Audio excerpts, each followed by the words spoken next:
Personne de ma famille est pilote, c'est vraiment une passion personnelle. J'ai juste fait simplement du karting, donc à Grenoble, une première fois, en location, avec des amis, de la famille. J'ai vraiment eu envie de continuer. Au début, ça s'est fait petit à petit, c'est-à-dire que au début, j'avais juste envie de refaire une session. Ensuite, j'avais envie de faire une course, j'avais envie de faire l'école de pilotage, j'avais envie de m'acheter un karting, de faire des courses. Donc je me suis dirigée en Formule 4 à la Fédération française du sport automobile qui est au Mans. Donc j'ai intégré le championnat cette année de France où je suis la seule fille. Je progresse beaucoup, je suis vraiment contente de ça. Je me fixe des objectifs avec mes ingénieurs et je les atteins à chaque fois. Je suis très contente. Là, je partirai pour l'Hénon du 10 au 12 septembre pour ma prochaine course. Donc je suis en pause estivale, c'est pour ça que je fais des rassemblements. J'ai vraiment hâte et je donne le meilleur de moi-même et je suis super contente de pouvoir faire ce championnat cette année.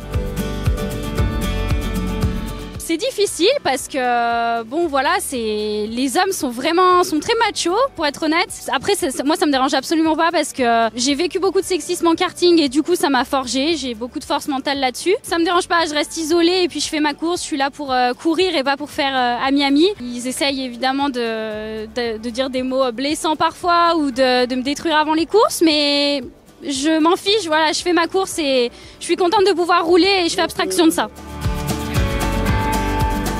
Mes objectifs, alors, c'est vraiment d'obtenir le meilleur résultat cette année en championnat de France F4 et surtout d'atteindre le plus haut niveau en monoplace. Donc voilà, j'espère vraiment atteindre ça. Je suis en recherche de sponsors continuellement, donc c'est difficile, mais j'ai mes parents qui me suivent et on y croit et je suis contente. Je pense qu'il faut vraiment pas se mettre de frein à ce niveau-là parce que j'ai beaucoup de messages sur les réseaux et il y a beaucoup de filles qui me disent qu'elles savaient même pas qu'on avait le droit, nous en tant que femmes, de faire du sport auto. Alors je trouve ça vraiment dommage. Donc vraiment, je leur dis que c'est possible. Évidemment qu'on a le droit. Le droit, c'est un mot choquant pour moi parce que évidemment qu'en tant que femme on peut faire du sport auto dans n'importe quelle filière. Il faut pas se mettre de frein à quel que soit le niveau, même si on dit qu'on n'a pas de contact, pas d'argent. La détermination ça bat tout et je pense que c'est super important de pouvoir faire notre métier ou même notre passion, de vivre de ça et une si belle aventure, faut pas y gâcher si on en a envie et si on est passionné.